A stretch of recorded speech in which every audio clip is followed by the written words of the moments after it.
मंत्री नितिन गडकरी अनुदान मांगों पर चर्चा कर रहे हैं। साल समाप्त होने के पहले मेरी कोशिश होगी कि श्रीनगर से आप 20 घंटे के अंदर मुंबई पहुंच जाओगे, ऐसा काम हो। हमारे लिए खुशी की बात है कि दिल्ली से जयपुर 2 घंटे में, दिल्ली से हरिद्वार 2 घंटे में, दिल्ली से देहरादून 2 घंटे में, दिल्ली से जयपुर 2 घंटे में, दिल्ली से अमृतसर 4 घंटे में और दिल्ली से मुंबई 12 घंटे में इसी साल हम दिसंबर के पहले कर सकेंगे। आज हमारे देश में केवल यहाँ काम हो रहा ऐसा नहीं है। हम लोग चेन्नई से बेंगलोर का रोड बना रहे हैं, वो भी 2 घंटे में हो जाएगा। काफ़ी लंबी लिस्ट है, पर मैं सम्मान्य सदस्यों को ये विश्वास दिलाना चाहूँगा कि राष्ट्रीय महामार्ग के ऊपर 2014 में हमारी सरकार आई। मैं निरंजन जी आपको कोई कॉन्ट्राडिक्ट नहीं कर रहा हूँ, केवल वस्तुस्थिति बता रहा हूँ। ये जोजिला टनल थी, ये इसका मंजूरी आपके सरकार ने दी थी। बाद में इसके बाद 4 बार टेंडर हुआ। एक बार टेंडर आया तो एक ही टेंडर आया, रिजेक्ट किया गया। दूसरे बार टेंडर आया तो आईएलएफएस को मिला, वो आईएलएफएस की हालत खराब होगी तो टेंडर टर्मिनेट हो गया। तीसरे बार टेंडर आया, उसमें भी अड़चन आई क्योंकि 12,000 करोड़ कॉस्ट बढ़ गई। फिर कैबिनेट में जाना पड़ा। तो मेरे समझ में नहीं आया कि ये कॉस्ट क्यों बढ़ रही है। और मैं केवल, ये मेरा श्रेय नहीं है, हमारे अधिकारियों का है। और दिल्ली में एक एसोसिएम करके एक संस्था है जो उद्योग और व्यवसाय में काम करती है, उनको मैंने कहा कि आप इसके ऊपर एक दिन का वर्कशॉप लीजिए। और नॉर्वे से लेकर दुनिया के सब लोगों को बुलाया और टेक्निकल और फाइनेंशियल क्वालिफिकेशन के बारे में, ना मैं चार्टर अकाउंटेंट हूँ ना मैं इंजीनियर हूँ, पर मुझे वर्ली बांद्रा सी लिंक मुंबई में बना, एक्सप्रेस हाईवे बना, थोड़ा अनुभव था। तो मैंने कहा ये टनल की कॉस्ट एग्जैगरेटेड है, इसके टेक्निकल क्वालिफिकेशन बदले। और उसमें इंडियन कॉन्ट्रैक्टर को इंकरेज किया गया। 12,000 करोड़ की एस्टिमेट कॉस्ट थी। और आज मुझे बताते हुए एक खुशी हो रही है, हमारे यहाँ तो अभी तो मैं 50 लाख करोड़ के काम कर चुका हूँ। और इस सदन को विश्वास के साथ नम्रतापूर्वक बताना चाहता हूँ, यहाँ तो थोड़ी भी गड़बड़ हुई तो तुरंत आपको पता चल जाता है। आपको 50 लाख करोड़ में एक भी कॉन्ट्रैक्टर ऐसा नहीं मिलेगा कि उसको अपना कॉन्ट्रैक्ट मंजूर करने के लिए कभी मंत्री को मिलना पड़ा, ऐसा एक भी नहीं मिलेगा। आपको कोई ध्यान में आएगा तो मुझे बता दें। Transparent, time bound, result oriented and corruption free. और आपको मुझे बताते हुए खुशी हो रही है, इस देश के इस टेंडर में जिस कंपनी ने कॉन्ट्रैक्ट जीता, 5 लोगों ने टेंडर भरे, कंपटीशन हुई और हैदराबाद की एक मेधा इंजीनियरिंग करके कंपनी, उन्होंने काम लिया। और फारूक साहब, इस एक ही काम में हमारी सरकार ने एस्टिमेट कॉस्ट से 5,000 करोड़ रुपए की बचत की और ये करके दिखा 5,000। तो मैं आपको निश्चित रूप से ये बताना चाहूंगा कि आज हमने गंगा पर कितने पुल बना रहे, जितने मांगते उतने बना गए। यानी स्वाधीनता के बाद जब तक हमारी सरकार नहीं आई, उतने ब्रिज गंगा पर थे, उतने हमारे 7 साल में ललन सिंह जी बैठे, जो बोलते हैं वो मंजूर करा के हमने सब मंजूर करके दिए।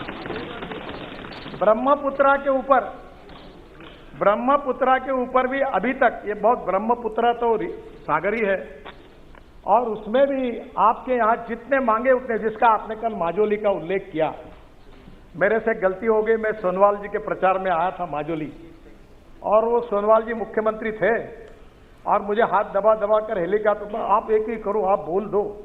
तो मैंने बोला, अरे मुझे कुछ मालूम नहीं, कॉस्ट कितनी है, क्या है, तुम मुझे कर रहे हो जबरदस्ती। बोले आप बोल दो, मैं चुनाव जीतूंगा, नहीं तो मैं हार जाऊंगा। ये लोग नाराज हैं। उसने मुझे इमोशनल, अब ब्लैकमेलिंग शब्द बराबर नहीं है, पर इमोशनल हाथ दबाकर थोड़ा सा ऐसा डरा दिया कि मैं पब्लिक मीटिंग में गया और मैंने कहा कि माजोली का पुल हम बना देंगे। जैसे मैं आया दिल्ली तो मेरे अधिकार ने बताया कि सर आपको पता है ये ब्रिज कितने कीमत का है? बोला कितना? बोले 6,000 करोड़ का। तो मेरा एकदम डाउन हो गया। मैं बोला 6,000 करोड़ एक ही ब्रिज के लिए कैसे देना? और आपको बता दो अध्यक्ष महाराज, ये कितना अच्छा काम हुआ। हमने एक नई टेक्नोलॉजी लाई। वैसे भी स्टील और सीमेंट का 40% हम कंज्यूम करते हैं और मार्केट में भाव बढ़ाते जा रहे हैं। मेरा तो बात चल जाए तो मैं स्टील और सीमेंट का उपयोग ही खत्म कर दूंगा रोड से, ताकि ये घूमते रहे। क्योंकि हमने क्या किया कि ये जो ऑस्ट्रेलिया अपना सिंगापुर में और मलेशिया में एक टेक्नोलॉजी आई, ये जो 2 बीम दिख रहे हैं आपको, इसमें मेट्रो में सब जगह पर डिस्टेंस होता है 30 मीटर। और अभी हमने ये तय किया कि वहां जो टेक्नोलॉजी आई है, ये 2 पियर के बीच का डिस्टेंस 120 मीटर तक हो सकता है, क्योंकि ऊपर का जो बीम डालते हैं उसका कास्टिंग स्टील फाइबर में होता है। और अध्यक्ष महाराज, हमने वो मैंडेटरी किया और टेक्नोलॉजी नहीं लाई, वर्ल्ड की जितनी अच्छी टेक्नोलॉजी वो लाने की कोशिश करे वो हमने स्वीकार की। और फिर ये माजोली आइलैंड का टेंडर निकाला, और आपको बताते हुए मुझे खुशी हो रही है कि 6000 करोड़ का ब्रिज हमने 680 करोड़ में यूपी ब्रिज कारपोरेशन को दिया, और यूपी ब्रिज कारपोरेशन अभी वहां काम कर रही है, और शायद मैं इस साल में एक साल में उसके उद्घाटन के लिए आ जाऊंगा। तो अध्यक्ष महाराज, हमारी कोशिश यही रही कि कॉस्ट ऑफ कंस्ट्रक्शन को कम करना और क्वालिटी ऑफ कंस्ट्रक्शन को इंप्रूव करना। और ये करते समय कभी कभी बहुत लोगों ने चिंता जताई कि एनएचआई का क्या होगा, बहुत कर्जा आया है। मैं आपको बताता हूं, कभी कुछ पूरा सच बताने में मेरी इसलिए अड़चन है कि अगर ये मैं कभी बताऊंगा तो आप उस दिशा से अगर मेरे ऊपर अगर आर्गुमेंट करने लगे तो मैं अड़चन में आ जाऊंगा।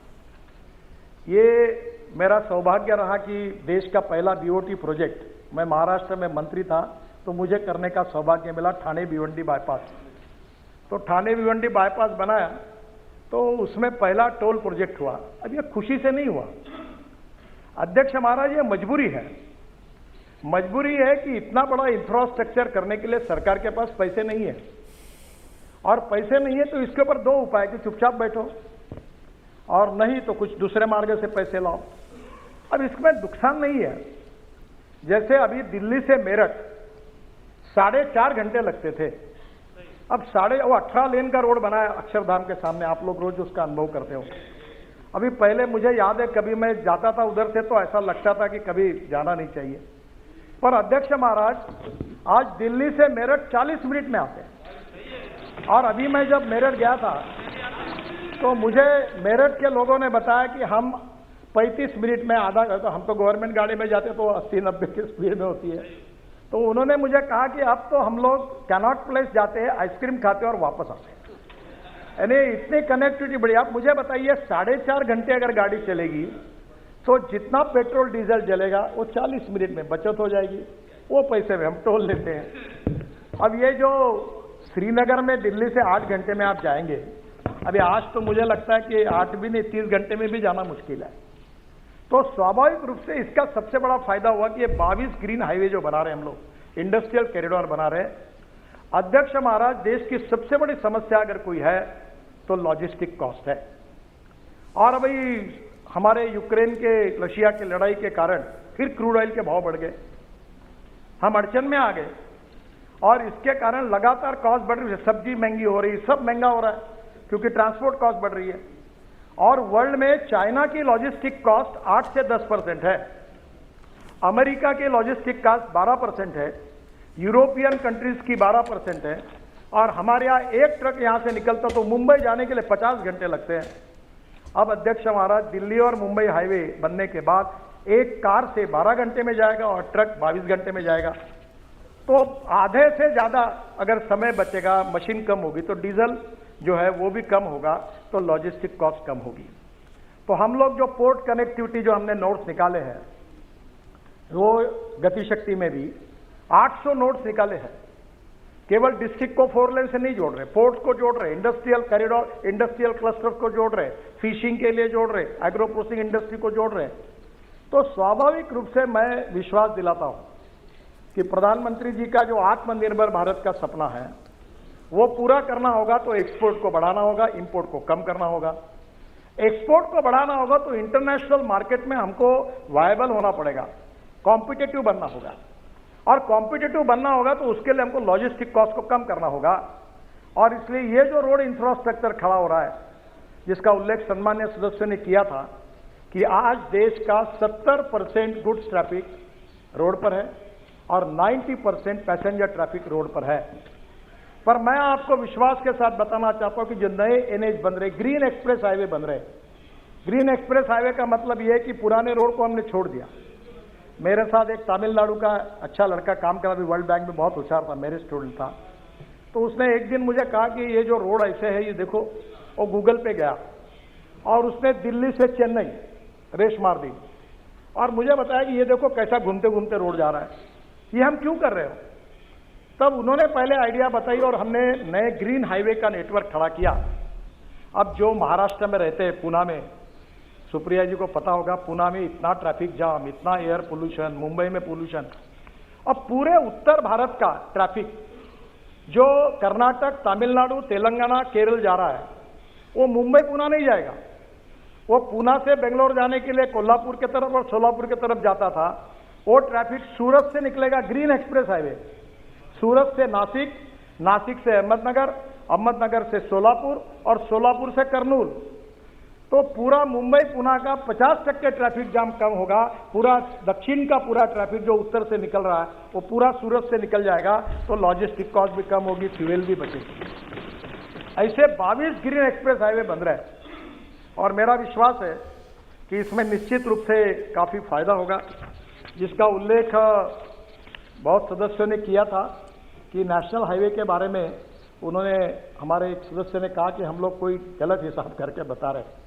जो यूपीए सरकार में हिसाब था वही है, और हिसाब यह है कि हम 8 लेन बनाते तो भी 1 ही किलोमीटर काउंट करते हैं, हम 6 लेन बनाते तो भी 1 ही किलोमीटर काउंट करते हैं, हम 4 लेन बनाते तो भी 1 लेन काउंट करते हैं। और उसी के आधार पर हमने पिछले साल 38 किलोमीटर पर डे हमने ये रोड बनाया। और मैं अध्यक्ष महाराज आपको बताते हुए मुझे खुशी हो रही कि इस देश के लिए हमें इसका अभिमान है कि हमारे विभाग ने 4 वर्ल्ड रिकॉर्ड बनाए।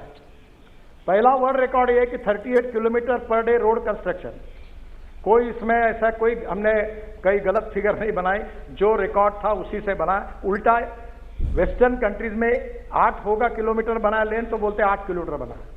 हम 8 किलोमीटर को 1 ही किलोमीटर कह रहे, जो यूपीए सरकार में पद्धति वैसी पद्धति से बनाया।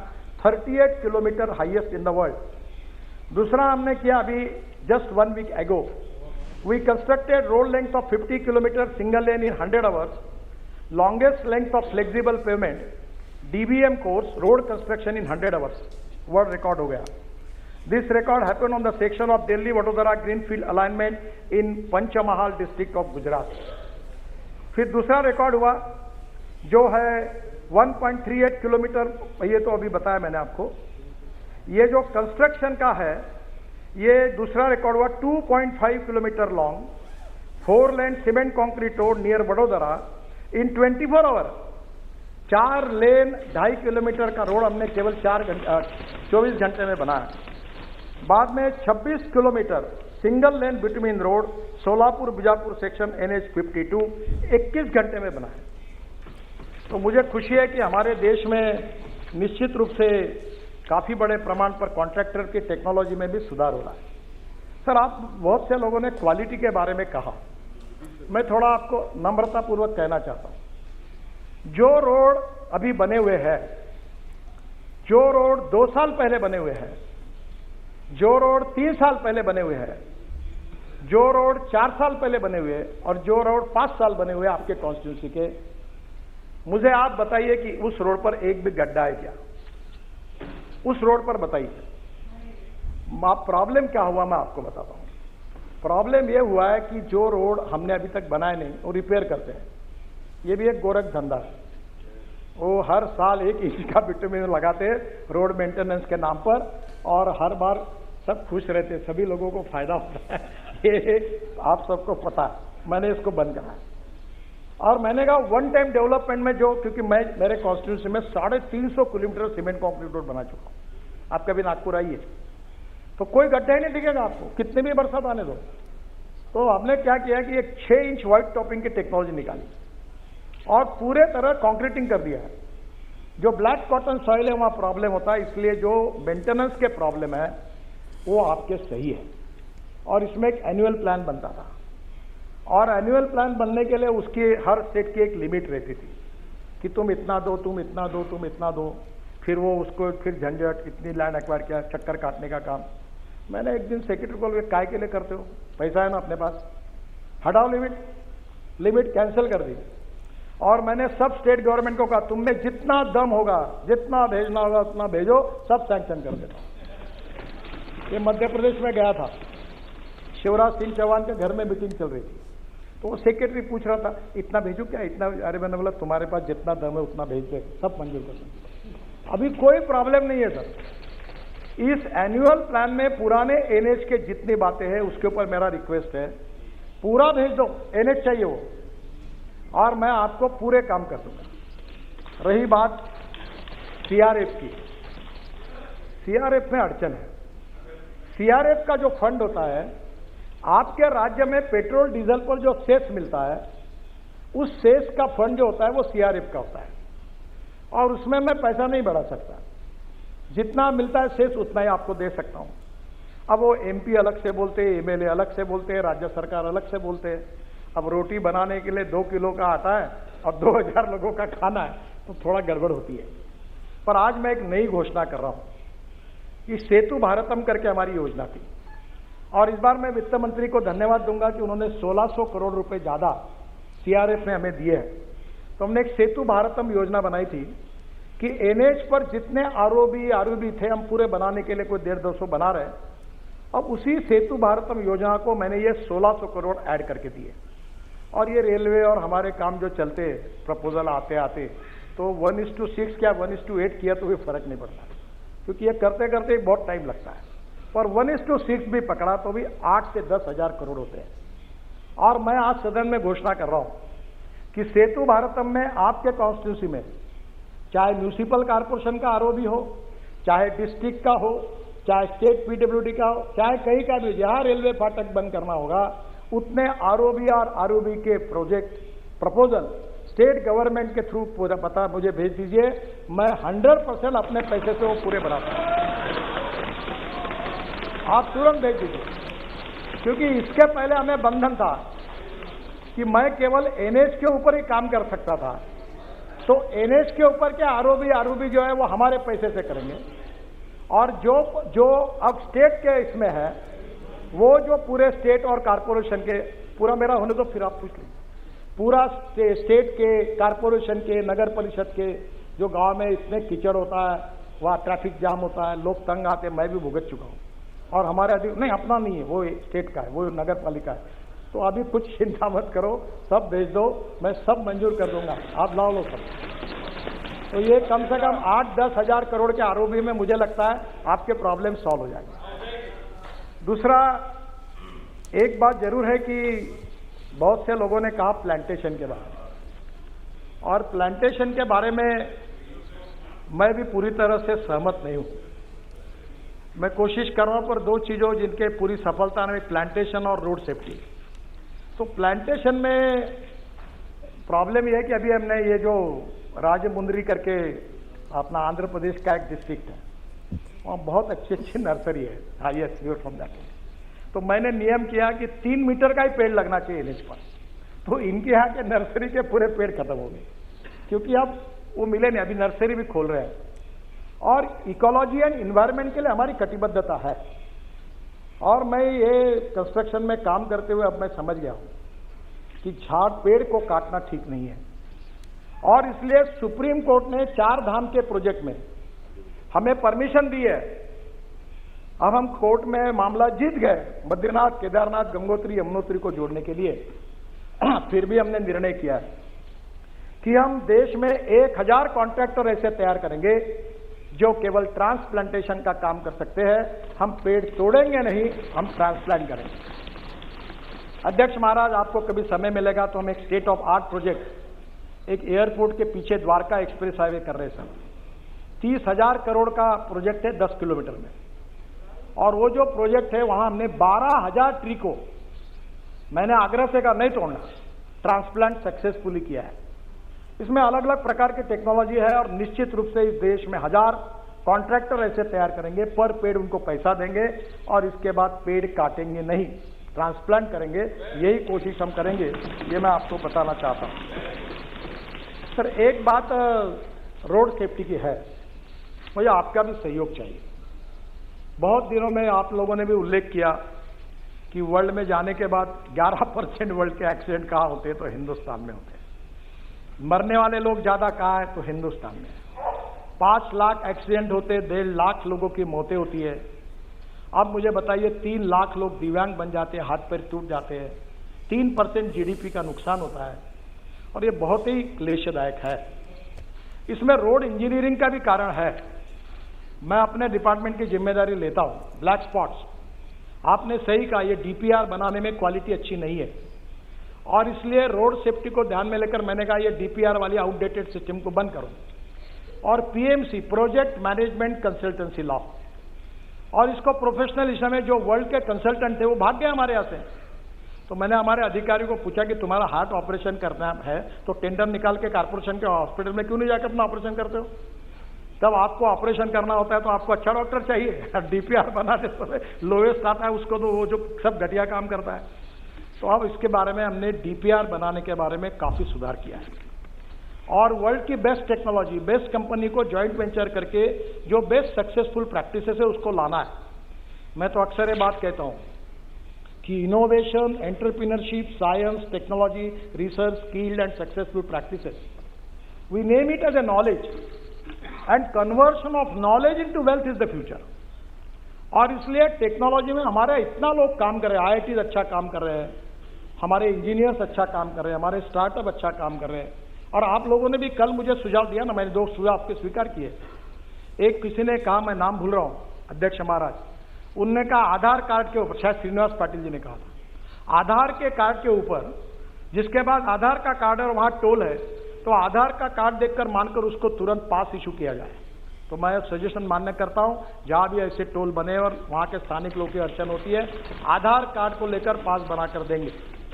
दूसरा एक है कि 60 किलोमीटर के बीच में टोल नहीं आता है, और कुछ जगह चालू है। मैं आज सदन को विश्वास दिलाता हूं, बहुत बार ये गलत काम हो रहा है, इलीगल है।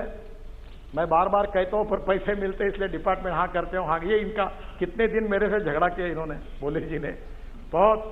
अब मैं बता रहा हूं कि इसके बाद 3 महीने के अंदर 60 किलोमीटर के अंदर एक ही टोल नाका होगा, दूसरा होगा तो वो बंद किया जाएगा। क्योंकि लोगों को जरूर है कि हमें पैसा भी चाहिए, इसका मतलब लोगों को तकलीफ नहीं देनी चाहिए। तो आज ये जो रोड सेफ्टी की बात हुई, इसमें अभी हमने रोड इंजीनियरिंग में सुधार करने के लिए काफी उपाय किया। ऑटोमोबाइल में इंडस्ट्री का भी मैं मंत्री हूं, बहुत इंडस्ट्री मेरे ऊपर नाराज हो गई, क्योंकि इकोनॉमिक मॉडल को मैंने 6 एयरबैग मैंडेटरी कर दी। तो उनने कहा कॉस्ट बढ़ेगी, तो मैंने कहा कॉस्ट बढ़ेगी तो बढ़ने दो, गरीब मरता है तो मरने दो और धनवान को बचाओ, ऐसा है क्या मतलब यहां। इसके बाद इस देश में इकोनॉमिक मॉडल, छोटा से छोटा कोई नैनो मॉडल हो, हर गाड़ी में 6 एयरबैग्स लगेगी, ये हमने मैंडेटरी कर दिया ताकि हमारे लोगों की जान मिल जाए। अध्यक्ष महाराज, अभी तो गाड़ियों में इतना सुधार हो रहा, मैं बाद में बताने वाला हूं उसके बारे में, पर एक बात जरूर है कि रोड इंजीनियरिंग के साथ एजुकेशन की भी बहुत जरूरत है। रूल्स ऑफ द रोड, कानून के प्रति सम्मान भी नहीं और डर भी नहीं। मैं अपने स्टूडेंट लीडर जब था यूनिवर्सिटी का, तो मुझे याद है, मुझे बताते हुए शर्म आ रही है कि मैं स्टूडेंट यूनियन के चेयरमैन का चुनाव लड़ रहा था, तो पैसे नहीं रहते थे, पेट्रोल नहीं, डीजल नहीं, गाड़ी नहीं, तो एक स्कूटर थी, विजय स्कूटर। तो मैं बोलता था 4 दोस्तों को, एक चौथा जरा ठीक से बैठ, वो टायर पे बैठ और नंबर प्लेट पे हाथ रख। अब जो चला था तो पुलिस वाला चिट्ठी मार रहा था, नंबर ही नहीं मिलता था, चले जाते। अब मुझे वो दिन याद हो रहा है कि हम क्या गलती कर रहे थे। अब आज स्थिति ऐसी हो गई है कि आज भी लोग ग्रीन सिग्नल, रेड सिग्नल कोई पालन ही नहीं करते। और मैंने आपके अध्यक्षता में एक कमेटी निकाली है, हर मेंबर ऑफ पार्लियामेंट उसका अध्यक्ष होगा जिले में, कलेक्टर उसका बोर्ड सचिव होगा। और हमारे यहाँ महाराष्ट्र में, मैंने एक बार महाराष्ट्र में एक्सीडेंट को मराठी में अपघात कहते हैं, ये जो सुप्रिया जी बैठी है, ये पुणे कोल्हापुर रोड पर एक जयसिंहपुर बाईपास था, मैं मंत्री था, एक जगह पर 150 लोग मरे थे, पर सरकार ने सुधार नहीं किया था। और इसलिए हमने इस प्रकार से, जो आपके जिले में, आपके कॉन्स्टिट्यूंसी में जितने एक्सीडेंट होते हैं, आप चिंता करो, आप विजिट करो, आप कलेक्टर को, एसपी को, कमिश्नर, सब आपके कमेटी में, उनको बुलाओ, कारपोरेशन को, एनएच को, स्टेट पीडू नोटिस दो कि यहाँ लोग मरे, अगले बार कोई मरेगा तो आप जिम्मेदार होंगे, इसको सुधारो। और ऐसे कैसे नहीं सुधारते। आरटीओ को बुलाओ। आरटीओ वाले मेरे से बहुत नाराज है क्योंकि मैंने आरटीओ की 18 सेवाएं डिजिटलाइज कर दी, आरटीओ में जाने की जरूरत ही नहीं। पर इस बात में उनको बुलाइए। और आप उस कमेटी के अध्यक्ष हैं, हर महीने में मीटिंग करें। मेरा ये राज्यसभा के सदस्य डॉक्टर महात्मे, पद्मश्री मिली है उनको, वो कैटरैक्ट में उन्होंने रिकॉर्ड ऑपरेशन बहुत अच्छे हैं। मैंने उनको आंखों के उनको कार्याध्यक्ष बना दिया, मुझे समय नहीं मिलता। आपको बताता हूं, इतनी मीटिंग होती है हर महीने में और इतने स्पॉट किए और हर जगह वो कार्रवाई कर रहे हैं। मैं आप सबको हाथ जोड़कर अनुरोध करता हूं, कोई लड़ाई में जितने लोग नहीं मरते, कोई कोविड में जितने लोग नहीं मरते, रोड एक्सीडेंट में 1.5 लाख लोग मर रहे हैं और मरने वाले लोगों में 18 से 45 वयोवर्ष के 65% लोग हैं, यंग लड़के हैं। परसों में हमारा एक्सीडेंट हुआ, मुझे बताते हुए दुख हो रहा है, इनको मालूम होगा। एक गाड़ी में वर्धा के रामदास टर्स यहां बैठे, एक मेंबर ऑफ पार्लियामेंट, इनके कॉन्स्टिट्यूंसी में, इनके गांव के ढाबे में गए, वहां खाना खाया और वहां से आते समय 140 किलोमीटर के स्पीड से 7 बच्चे MBBS पार्ट 1 के होशियार लड़के, पूरी गाड़ी अंदर गई और 7 के 7 मर गए। मैं आपसे अनुरोध करता हूं कि इसके बारे में जनता के सहयोग के बिना, लोगों के सहयोग के बिना और लोक प्रतिनिधियों के सहयोग के बिना यह मामला नहीं निपटा जा सकता। केवल कितना भी फाइन बढ़ाया, नया मोटर व्हीकल एक्ट आप सबके सहयोग से मंजूर हुआ, कार्रवाई कर रहे हैं, पर मेरा आपसे अनुरोध है कि आने वाले समय में एक्सीडेंट को रोकने के लिए आप सबका सहयोग चाहिए। आपके जिले के, आप अभी परसों मैंने जवाब में कहा था कि हमारे यहाँ भी ये ब्यूरोक्रेटिक सिस्टम ऐसी होती है कि वो एक्सीडेंट का ब्लैक स्पॉट है, फिर सेंट्रल ऑफिस को भेजो। मैंने कहा नथिंग डूइंग। जहां 2 बार एक्सीडेंट हुआ ऐसा ब्लैक स्पॉट होगा, हमारा आरओ और चीफ इंजीनियर 50 करोड़ रुपए का काम तुरंत उसको इंप्रूव करने के लिए खर्चा करेगा और तुरंत उसको छोड़ेगा। ऐसा नहीं तो लोग मरते रहे, हम देखते रहे, ऐसा नहीं होना चाहिए। मेरा आपसे अनुरोध है कि ये एक बहुत बड़ा प्रश्न है रोड सेफ्टी का। देखिए, क्या बताएं, अच्छा बताओ या नहीं बताऊं, मुझे संकोच होता है। हाँ, तेलंगाना, यस सही है। और आपके कॉन्स्टिट्यूंसी का जो रोड है विजयवाड़ा का, परसों ही मैंने मीटिंग कराई थी, विजयवाड़ा से हैदराबाद, ये रोड में भी यही सब जगह पर ये हो रहा है। आंध्र, तेलंगाना, कर्नाटका, तमिलनाडु केवल एक सरकार है कि जिसने वर्ल्ड बैंक के सहयोग से 50% एक्सीडेंट और 50% डेथ कम किए हैं। और परसों मेरे पास वर्ल्ड बैंक के वाइस प्रेसिडेंट आए थे, इंडिया हमारे आशिया हेड जुवेद करके, वो भी आए थे, और मैंने उनको कहा कि इसके लिए आप तमिलनाडु मॉडल को पूरे देश में उसको इंप्लीमेंट करो। और मुझे आज बताते हुए खुशी हो रही है कि हम 14,000 करोड़ रुपए, इसमें से वर्ल्ड बैंक और ADB 50% भारत सरकार, ऐसी योजना का शुभारंभ तुरंत करने जा रहे हैं। और जिससे राज्य सरकार में भी, सिटी रोड में भी जहां जहां ऐसे ब्लैक स्पॉट होंगे उसको इंप्रूवमेंट करने के लिए हम पैसा देने वाले हैं, ताकि इससे एक्सीडेंट में लोगों की जो मृत्यु हो रही है उसको कम किया जाए। मैं भी भुगत भोगी हूं, मेरा पैर 4 जगह टूटा है पुलिस प्रोटेक्शन में, और इसलिए मैं आपको फिर से अनुरोध करता हूं, जो सरकार में मंत्री वो पहला काम करे, अपने ड्राइवर का आके जांच ले। कैटरैक्ट निकलता है, मैं महाराष्ट्र में मंत्री था तो अनेक ड्राइवर कैटरैक्ट वाले निकले 40%। एक केंद्र सरकार में एक मंत्री थे, उनका ड्राइवर एक आंखों से अंधा ही था, ऐसी गाड़ी चला रहा था। और एक मुख्यमंत्री थे, उन्होंने मुझे बताया, नाम नहीं बताता आपको, कि मेरा ड्राइवर दोनों आंखों से अंधा था और आवाज पे गाड़ी चलता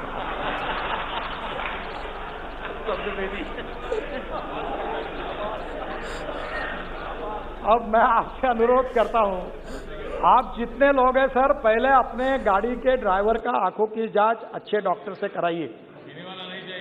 हाँ, पीने वाला तो बिल्कुल नहीं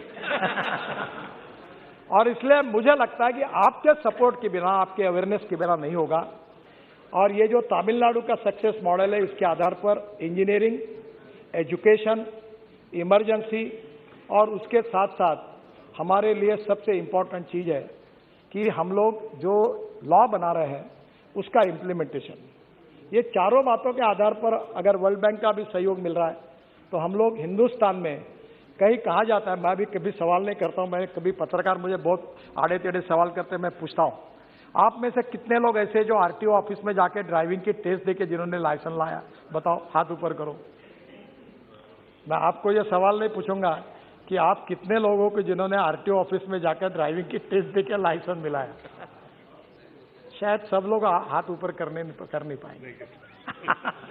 मैं आपको एम्बैरेसिंग क्वेश्चन नहीं लाता सर। ये अध्यक्ष महाराज, ये स्थिति है कि वर्ल्ड में इस बात की चर्चा होती है कि जिस देश में सबसे आसानी से लाइसेंस मिलता है, ऐसा कोई देश है तो हिंदुस्तान है।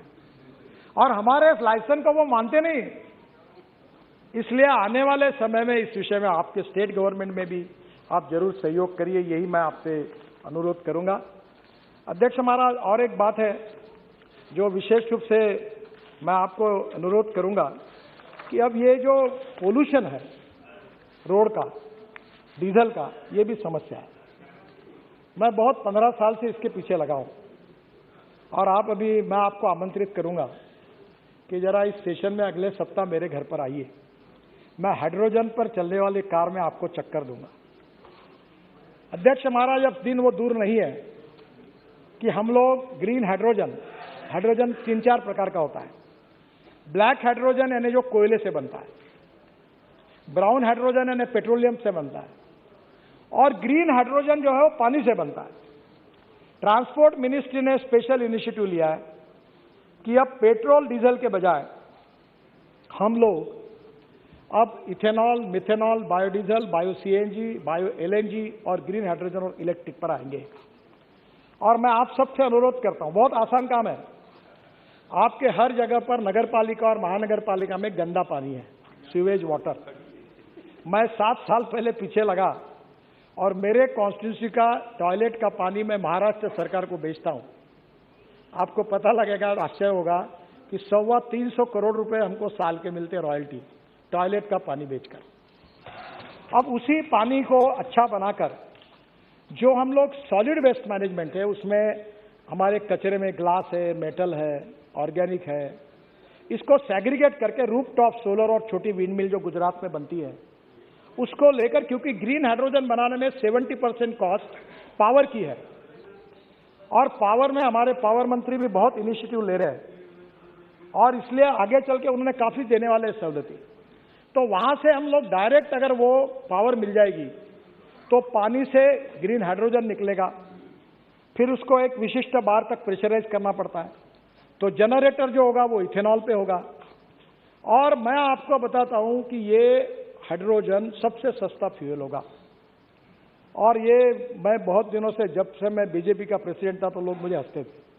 मैं इथेनॉल की बात करता था, बायोफ्यूल की बात करता था। आपको पता है अब सब लोग करने लगे। शायद मेरे समझाने में कुछ कम पड़ा होगा कि शायद मैं समझा नहीं पाया होगा, पर आज सब लोगों को लगता है कि ये होना चाहिए, क्योंकि पेट्रोल डीजल अपने हाथ में नहीं है और पोल्यूशन हो रहा है।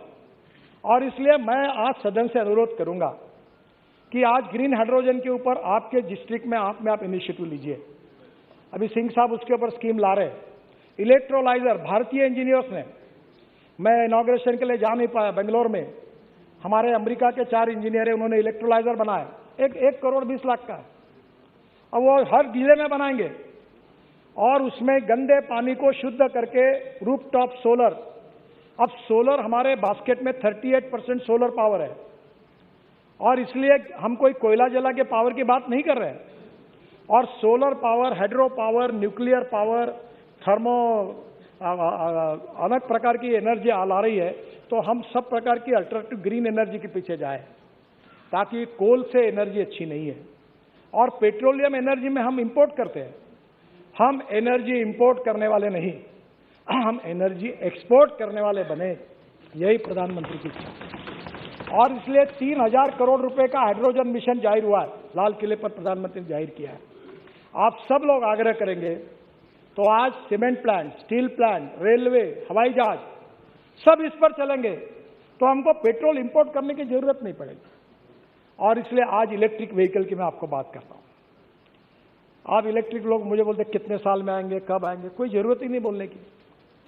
मेरे पास आंकड़े, अभी बस का राइज 1200% हुआ। स्कूटर, टाटा की इलेक्ट्रिक की अभी गाड़ी आई है, लोग मुझे बोलते पत्र दो, गाड़ी नहीं मिल रही है। आपको बताता हूं, इलेक्ट्रिक की आज से मैक्सिमम 2 साल के अंदर पेट्रोल की स्कूटर, मोटरसाइकिल, पेट्रोल की ऑटो रिक्शा और पेट्रोल की कार, इसके बराबर इलेक्ट्रिक की कार, स्कूटर, ऑटो रिक्शा की कीमत होगी। मैं आपको बता रहा हूं, अभी लिथियम आयन बैटरी की कीमत कम होते जा रही है। और हमने जो केमिस्ट्री पे काम शुरू किया हमारे देश में, हमारे रिसर्च ऑर्गेनाइजेशन, IIT, स्टार्टअप ने, उसमें हम लोग केवल लिथियम आयन नहीं, zinc ion, aluminium ion, sodium ion, इस केमिस्ट्री को डेवलप कर रहे हैं। और आने वाले समय में ये सब डेवलप हो जाएगा। और इलेक्ट्रिक में आपको बताता हूं कि अगर पेट्रोल के लिए अगर आप 100 रुपए खर्चा कर रहे हैं तो इलेक्ट्रिक के लिए 10 रुपए लगेंगे। आवाज भी नहीं आता, धुआं भी नहीं निकलता, और इतनी अच्छी गाड़ी अभी ये गिरिराज जी भी यूज कर रहे हैं, मैं भी 1 साल से इलेक्ट्रिक SUV यूज कर रहा हूं। अब तो अच्छी आई है। इसके साथ सबसे बड़ी बात हमारे सरकार ने की, इथेनॉल लाया। अब इथेनॉल जो है वो फ्लेक्स इंजन लाया हमने। फ्लेक्स इंजन की एडवाइजरी इशू की है टोयोटा, सुजुकी और हुंडई, तीनों ने भी एक्सेप्ट किया है कि 6 महीने के अंदर गाड़ियां आएंगी। और अभी TVS और बजाज और हीरो, तीनों की मैंने लॉन्च भी कर दी स्कूटर। 100% पेट्रोल और 100% bio ethanol. Ethanol 62 rupees litre, petrol अब मालूम नहीं आज क्या भाव होगा। और अब इथेनॉल की कैलोरिक वैल्यू पेट्रोल के ऊपर लाने की भी टेक्नोलॉजी लाई है। वो आकर मैंने इंडियन ऑयल के चेयरमैन और उनको प्रेजेंटेशन दिया है। तो आने वाले समय में हमारा किसान, गन्ना उत्पादक किसान, sugar cane juice to ethanol, B molasses to ethanol, C molasses to ethanol, corn to ethanol, broken rice to ethanol, biomass to ethanol. हम वेस्टलैंड पर बांबू लगाए, बांबू टू इथेनॉल। आसाम में बांबू से इथेनॉल बनना शुरू हो गया। और इसलिए मैं आपको यह कहना चाहूंगा कि आत्मनिर्भर भारत अगर बनाना है तो 25,000 करोड़ 5 साल के बाद हमारा इंपोर्ट क्रूड ऑयल पेट्रोलियम का होगा।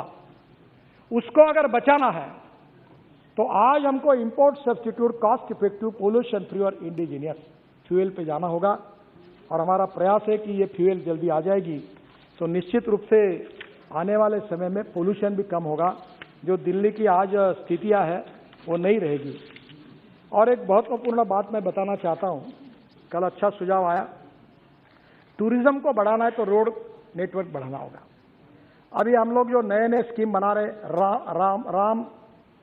राम वन गमन मार्ग 258 किलोमीटर, ये बिहार से जा रहा है। आज बिहार का दिवस है। मुझे अभी अश्विनी जी ने बताया, मैं बिहार वासियों को शुभकामनाएं देता हूं। और आज कह रहा हूं कि ये जो मार्ग है 258 किलोमीटर 5,000 करोड़ का, ये मैक्सिमम बिहार से जा रहा है। मैं बिहार की जनता को बहुत बहुत बधाई देता हूं। ये 5,000 करोड़ का है, काम शुरू हो गया। राम जानकी मार्ग 436 किलोमीटर 2,000 करोड़, 23 में पूरा होगा। ये भी 23 में पूरा होगा, काम शुरू हो गया। आप देख रहे हैं, आपका प्रॉब्लम मुझे पता है। बाद में 84 कोसी परिक्रमा 235 किलोमीटर 4,000 करोड़, काम शुरू हो गया, 23 में पूरा होगा। Ayodhya ring road 67 kilometre 5,600 crore, दिसंबर 2023 में काम पूरा हो जाएगा। बुद्ध सर्किट, भगवान गौतम बुद्ध का जहाँ जन्म हुआ, जहाँ उनका आखिर एंड हुआ, जहाँ उनको ज्ञान मिला, सब गांवों को जोड़ा। एक केवल गांव छूटा है, निशिकांत दुबे विक्रमशिला की बात कर रहे हैं, वो थोड़ा छूटा है। विक्रमशिला को मैं जरूर इसमें जोड़ूंगा, आप मुझे याद कर दीजिए। और ये बुद्ध सर्किट जो है ये 419 किलोमीटर 20,000 करोड़ पूरा होते हुए आ गया है, थोड़ा बहुत रहा है। 4 धाम प्रोजेक्ट बद्रीनाथ, केदारनाथ, गंगोत्री, यमुनोत्री 827 किलोमीटर, ये 566 किलोमीटर कंप्लीट हो गए। 12,000 करोड़ का सुप्रीम कोर्ट में केस थी, अब क्लियर हो गई है। मैं 2023 दिसंबर तक इसको पूरा करूंगा। एक मेरा सपना था, वो बहुत कठिनाइयां आ रही है कि मानस सरोवर को पिथौरागढ़ से, उत्तराखंड के पिथौरागढ़ से जाना, और वो काम चल रहा है। विशेष फाइटर जेट हेलीकॉप्टर को यूज करके वहां मशीन पहुंचाइए। -5 degree, -3 degree. अब BRO का काम केवल बाकी है। 85% रोड पूरा हुआ है। अब मैं बोल रहा हूं उनको कि जल्दी जाना है, मुझे भी जाना है, क्योंकि मैं नेपाल से और चाइना से नहीं जाना चाहता था। तो मानस सरोवर को मैं आपको वचन देता हूं कि 2023 दिसंबर के बाद हिंदुस्तान के लोग पिथौरागढ़ से मानस सरोवर जा सकेंगे अपने रोड, और ये रोड बन जाएगा। बाद में महाराष्ट्र में, सुप्रिया जी को पता है, पंढरपुर हमारा बहुत इंपॉर्टेंट है। मेरा क्षेत्र था, हाँ रामदास जी थे वही के, मेरा क्षेत्र था वो। तो पालखी मार्ग तुकाराम महाराज और ज्ञानेश्वर महाराज देव और आळंदी को पंढरपुर से जोड़ने वाला 365 किलोमीटर 5000 करोड़ काम जोरों में शुरू है। निश्चित रूप से 23 के पहले पूरा हो जाएगा। बाद में जुआरी ब्रिज एट गोवा, हमें बहुत खुशी है कि वो ब्रिज पर मैं एक व्यूअर गैलरी बना रहा हूं और दोनों बाजू में कैप्सूल लिफ्ट होगी।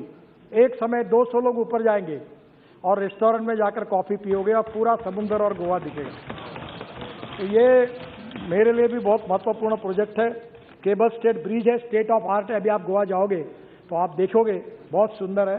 अभी मैंने प्रयागराज में भी बताया कि प्रयागराज में भी एक केबल स्टेट ब्रिज बना रहे हैं और अभी हमने पहले शुरुआत की, पहले रोड, फिर ब्रिज, फिर मेट्रो।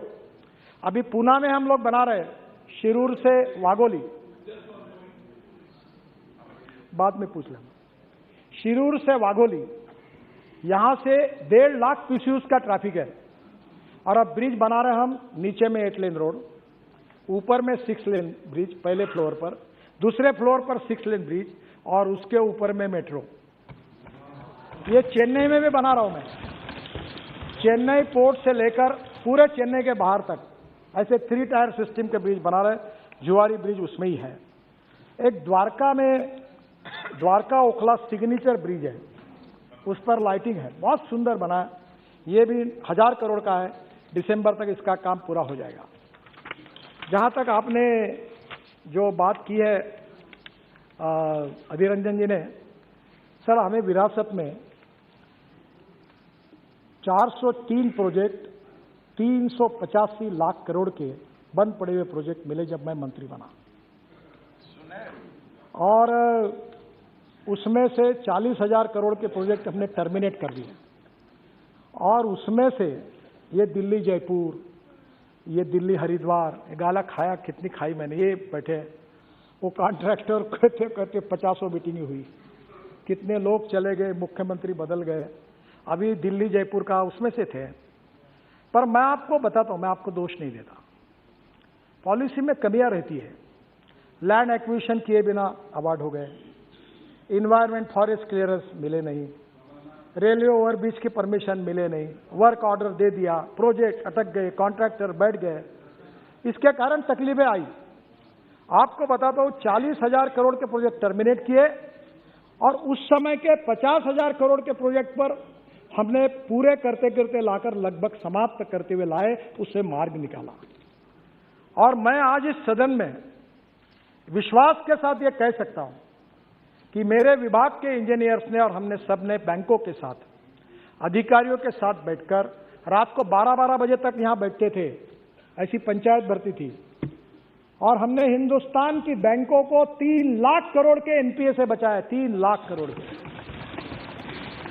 अब हमने उस अनुभव से सीख ली कि 90% लैंड एक्वायर्ड किए बिना अवार्ड नहीं होगा, इन्वायरमेंट फॉरेस्ट क्लियरेंस किए बिना ये नहीं होगा, प्रोजेक्ट को अवार्ड नहीं करेंगे। रेलवे ओवरब्रिज के क्लियरेंस लाओ, सब रेडी होगा तो ही अवार्ड करेंगे, नहीं तो नहीं करेंगे। अब कभी दिक्कतें कम है, पर कभी ना कभी आपको इस पार्लियामेंट में कभी सोचना होगा। देखो, इकोलॉजी एंड इन्वायरमेंट के मैं बहुत सेंसिटिवली इसका सपोर्टर हूं, पर जब कानून एग्जैगरेटेड बन जाता है कि जहां एक भी पेड़ नहीं है, जंगल भी नहीं है, तो भी रिकॉर्ड पे लिखा है तो काम मत करो, बंद करो, कैसे देश होगा? हजारों करोड़ का चूना लग रहा है, हम काम डिले हो रहे हैं। इस देश के संसद को, आप लॉ मेकर हो, इकोलॉजी एंड इन्वायरमेंट को भी, ethics, economy, ecology and environment तीनों इंपॉर्टेंट चीज है। पर इकोलॉजी एंड इन्वायरमेंट के लिए हमको बिल्कुल जाना है आगे। हम पेरिस अकॉर्ड से लेकर फ्यूल से लेकर सब जगह पोल्यूशन को कम करने की कोशिश कर रहे हैं। केवल दिल्ली के पोल्यूशन के लिए 62,000 करोड़ रुपए मेरा डिपार्टमेंट खर्चा कर रहा है सर, 62,000 करोड़। दिल्ली का रिंग रोड बनाया, दिल्ली के सब रोड बनना शुरू हुआ है ताकि दिल्ली का प्रदूषण कम हो। एक धौला कुआं का था, मैं रोज नागपुर से आता था प्लेन से, रोज 1 घंटा को धौला कुआं पे बैठ के गाड़ी में देखता था, रोज बोलता था क्या हुआ, ये कैसे करें। मेरा क्या बोले एनएच नहीं है, मैंने बोला नहीं है ना एनएच, आओ इधर, इसको 5 किलोमीटर एनएच जाहिर कर दो ताज पैलेस तक और बनाओ काम। तो हो गया काम। आज धौला कुआं पर भटकते नहीं है। और आज इसलिए मैं आपको यही कहना चाहूंगा कि कभी तो भी 1980 का फॉरेस्ट इन्वायरमेंट एक्ट उस समय बना था, एक साइड पेंडुलम इधर चला गया था। अब थोड़ा सा इस संसद को मैं अनुरोध करूंगा, हमें विकास भी चाहिए, रोजगार भी चाहिए, एक्सपोर्ट भी चाहिए, पर्यावरण भी चाहिए। हमें ऐसा एक्सेंट्रिक सोच के नहीं होगा। कभी ना कभी आदरणीय अधीर रंजन जी, आप सब पार्टी के लोग मिलकर एक बार इसमें पॉलिटिक्स न लाते हुए देश के इंटरेस्ट में, हमारे देश के इंफ्रास्ट्रक्चर को, हम एक डेवलप कंट्री है, इसके लिए किस प्रकार के कानून और नियमों के जाना चाहिए, इसका जरूर सोचिए। नहीं तो एक एक काम के पीछे हर साल 20-20 हजार, 30-30 हजार करोड़ स्टे मिल जाते हैं। आपको मैं बताता हूं, मुझे बताते हुए दुख होता है, कोई ये कहने के लिए ना आता मेरा रोड करो, काम शुरू करो। जो लोग आते हैं वो इसलिए आते हैं कि काम रोको, काम स्टे करो। और इसलिए मैं आपसे अनुरोध करूंगा कि इसको और अच्छी तरह के कुछ सुधार किया है, उस परिस्थिति में आगे भी आप लोग जरूर विचार करिए, क्योंकि इस देश का सार्वभौम ये संसद है। आप लॉ मेकर है, लेजिस्लेटिव विंग है, लोकतंत्र जो 4 पैरों पर खड़ा है, वो चाहे जुडिशियरी हो, एग्जीक्यूटिव विंग हो, उसके साथ हमारी संसद लेजिस्लेटिव विंग हो और मीडिया हो। तो आप लोगों का अधिकार है, हमारा अधिकार है, देश के हित में पर्यावरण की भी रक्षा करेंगे और देश का विकास करेंगे। ऐसा कोई बात आप जरूर करिए। मैं मेरे अनुभव के साथ कहता हूं, हर साल 20 से 25 हजार करोड़ का चुना केवल डिले के कारण होता है, और आपके समय भी जो प्रोजेक्ट बंद पड़े उसका कारण यही कारण में घूम रहा था। और इसलिए मैं निश्चित रूप से आपको कहूंगा कि इस बात के बारे में विचार करिए। मुझे सम्मान्य सदस्य ने एक बात कही है कि हमने बौद्ध सर्किट बनाया। वैसे हमने दिल्ली अमृतसर कटरा रोड पर, जब हमारे आप लोग आए थे, हमारे सिंधु साहब चेयरमैन थे, वो पंजाब के हैं, मुझे कहा कि अमृतसर के बाहर से रोड जाएगा तो ये जो 4 महत्वपूर्ण गुरुद्वारा अमृतसर के अंदर है वो कैसे होंगे। मैंने बोला अंदर से रोड जाएंगे। हमने खर्चा किया, डबल बनाए, अब चारों को जोड़ दिया। और आपको ताज्जुब होगा कि पाकिस्तान में करतारपुर, जो हमारा सबसे तीर्थ स्थल है, जहां इतिहास जुड़ा हुआ है, उसको हमारे लोगों ने 4.5 महीनों में वो तीरथपुर का कॉरिडोर बनाकर पूरा किया। हमारे सब सिख बंधु पाकिस्तान में जा रहे हैं। रिलीजियस टूरिज्म को बढ़ाने की हमने हर समय कोशिश की। एडवेंचर स्पोर्ट्स को, ओली, ये हमारा कारगिल के नीचे हमारा ये झोजिला, सर क्या जगह है। मैं तो अध्यक्ष महाराज आपको कहूंगा कि पार्लियामेंट का एक डेलीगेशन आप झोजिला टनल देखने के लिए आप आइए, मैं व्यवस्था करता हूं और आप जरूर देखने के लिए आइए। ये देश का, फारूक साहब तो जानते हैं वही के हैं, अध्यक्ष महाराज स्विट्जरलैंड से कई गुना अच्छा हमारा कश्मीर है।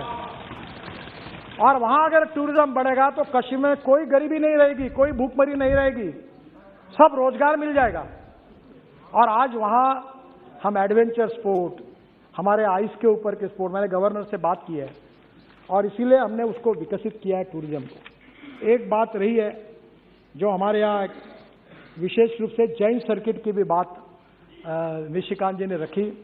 मैंने आज बैठकर बहुत काम किया है, पर अभी भी मुझे लगता है कि जैन समाज और आप सब लोगों के सुझाव लेकर मैं इस सदन को आश्वस्त करता हूं कि जैन सर्किट, इसको भी हम बनाकर उसको भी जोड़ने का काम करेंगे, ये विश्वास यहाँ देता हूं। एक और अच्छी बात हुई है जिसका आप लोग फायदा लीजिए। अभी प्रधानमंत्री जी ने मेरे विभाग के पास ropeway, cable car, funicular railway दिए हैं। अभी ये जो रोड ट्रेन है ना, रोड ट्रेन है, 2 बसेस इलेक्ट्रिक केबल पे चलती है, तो उसमें एकदम टिकट सस्ता हो जाएगा। ये ट्राम जो थी आपकी कलकत्ता की, वैसी वो टायर पर चलने वाली बस है। रोपवे, केबल कार, कल मेरे यहाँ प्रेजेंटेशन है डॉफलवेयर कंपनी का, हवा में उड़ने वाली, हवा में चलने वाली, 250 लोग बैठकर उड़ने वाली बस तैयार की उन्होंने। ये देश, दुनिया बदल रही है। अब रोप के में देखो, मेरे 47 प्रोजेक्ट मंजूर किए हैं 20,000 करोड़ के, जिसमें Kedarnath, Hemkund Sahib Gurudwara, Neelkanth Mahadev temple Rishikesh, Hanumangarhi temple Nainital, Trimbakeshwar temple Harihar port Nashik. बाद में 18 रोपवे है जो हिमाचल प्रदेश में, उत्तराखंड में है, जो 6,000 करोड़ के 11 प्रोजेक्ट्स है। जम्मू एंड कश्मीर, उत्तराखंड, हिमाचल प्रदेश, मणिपुर, सिक्किम, सब जगह में बना रहे। मैं आपसे अनुरोध करता हूं कि आपके शहर में भी अब पहले मेट्रो बनाते, मेट्रो की सब आग्रह करते। मेट्रो की कॉस्ट पर किलोमीटर 350 करोड़ है और मैं आपको 2 करोड़ पर किलोमीटर के मेट्रो बनाने का मार्ग बताऊंगा। ये हो सकता है और इसलिए ब्रॉड गेज पर हमने मेट्रो बनाई अभी नागपुर में, मेरे कॉन्स्टिट्यूंसी में, और रेलवे मंत्री जी ने उसको बहुत समर्थन दिया है। और अब light rail transport, ropeway, cable car, funicular railway, अब पब्लिक ट्रांसपोर्ट ऑन इलेक्ट्रिसिटी हमारी जरूरत है। ये पेट्रोल डीजल की बसेस बंद करिए। मैं कश्मीर आया था, मैंने एलजी साहब को कहा कि तुम्हारी बसेस देख रहा था, हॉर्न छोड़कर सब बजता है। बिहार में ऐसी बसेस है, हॉर्न बजाने की जरूरत ही नहीं। उत्तर प्रदेश, बिहार में ऐसी। योगी जी परसों मुझे मिलने के लिए आए, मैंने कहा इलेक्ट्रिक बसेस लो। अब मुंबई में 900 इलेक्ट्रिक बस आ रही, पूना में 500 बसेस आ रही, नागपुर में 200 बसेस आ रही, इलेक्ट्रिक बस है। आपको मैं बताता हूं, अब जमाना बदल गया और इसलिए आने वाले समय में रोपवे, केबल कार, इसके लिए आप लोग प्रपोजल लेके आइए। मैं 100% भारत सरकार के पैसे से आपको ये सब बनाने के लिए मदद करूंगा, ये विश्वास देना चाहता हूं। सर, हम लोग लॉजिस्टिक पार्क बना रहे हैं।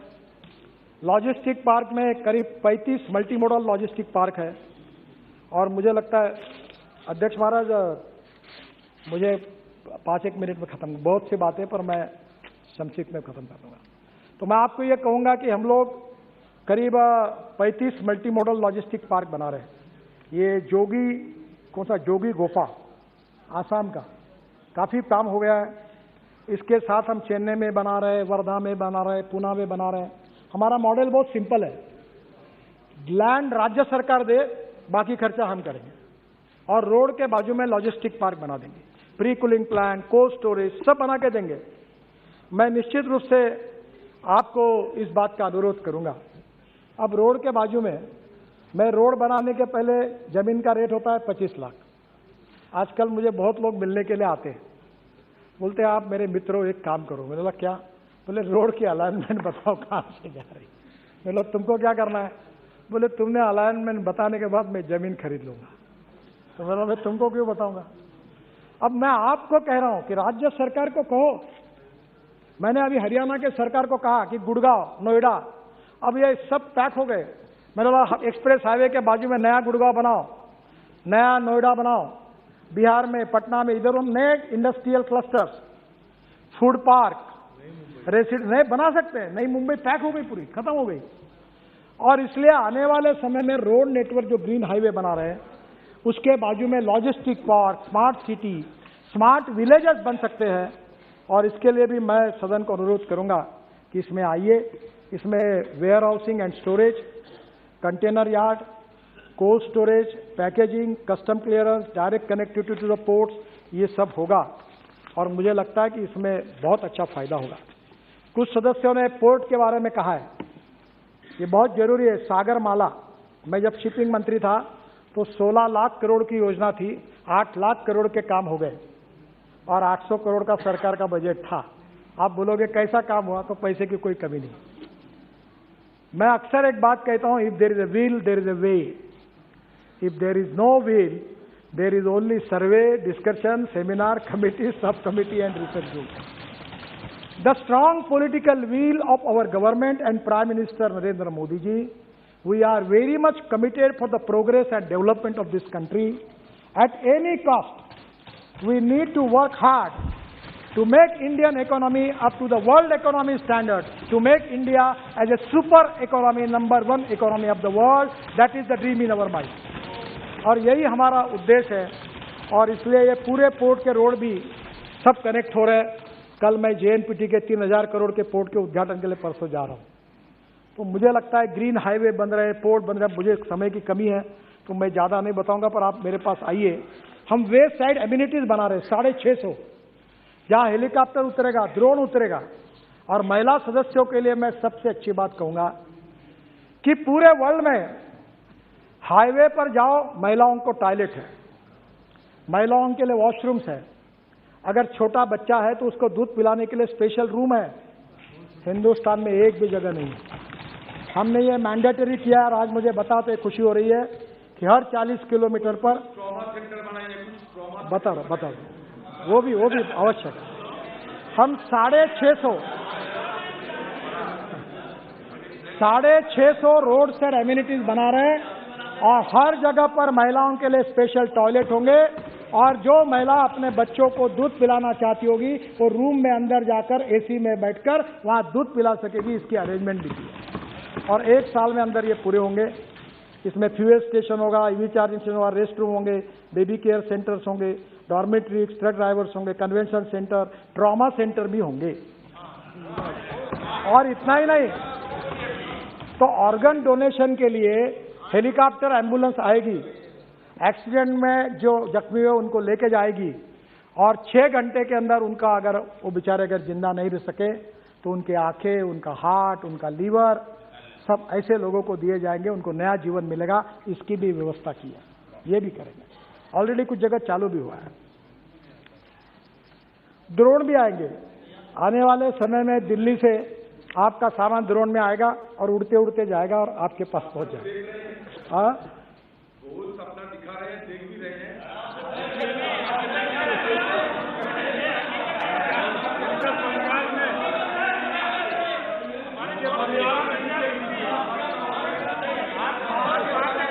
मौत की तादाद बढ़ रहे हैं। आप जरूर ये मानिएगा कि मौत की तादाद बढ़ रही है ट्रॉमा सेंटर ना होने के चलते, गोल्डन आवर की सुविधा उपलब्ध ना होने के चलते, ये आपको मानना पड़ेगा। ये पहली बात तो ऐसी है कि आज सुविधाएं नहीं है।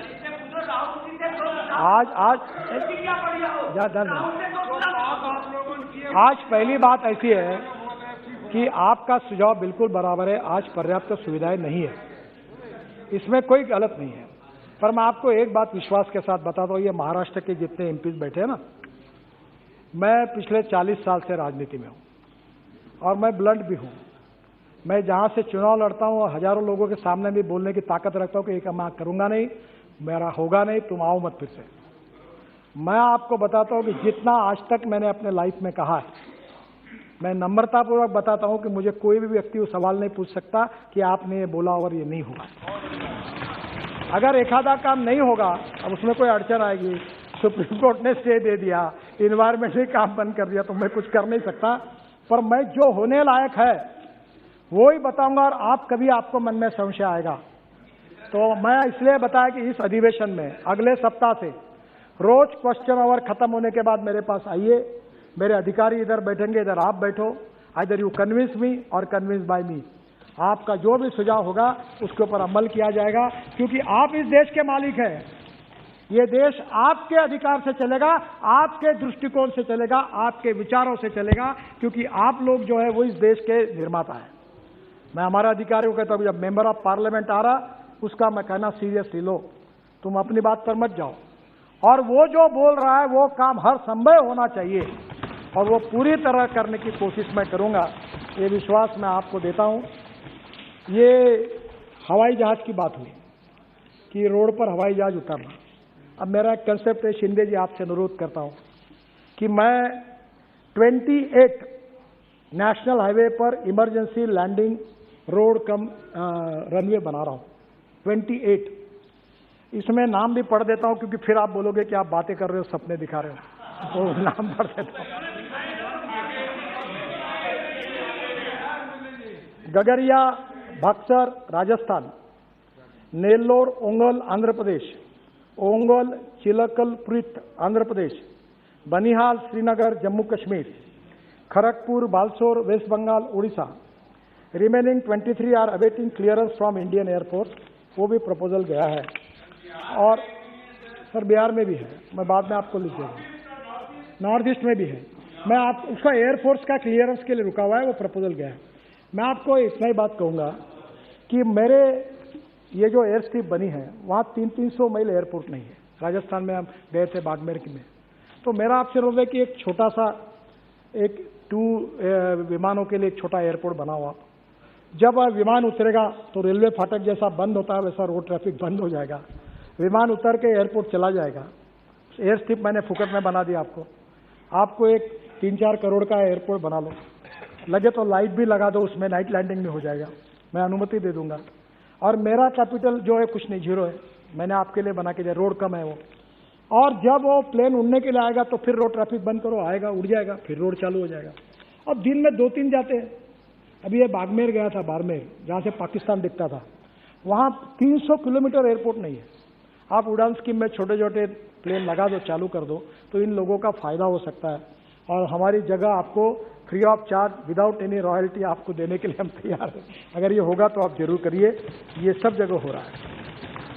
सर, हमने काफ़ी नई टेक्नोलॉजी लाई है और टेक्नोलॉजी का उपयोग करेंगे, मैं उस पर जाता नहीं।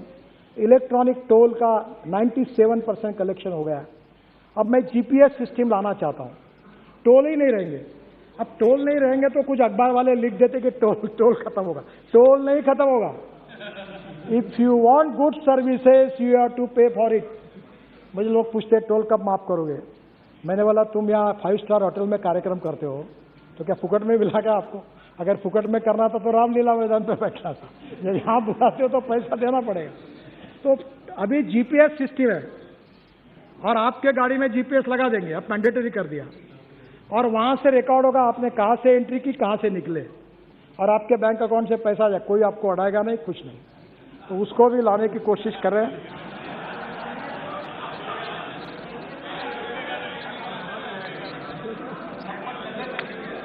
सर, ये डिजिटल हाईवे हम बना रहे हैं, ट्रैफिक कंजेशन के लिए काम कर रहे हैं।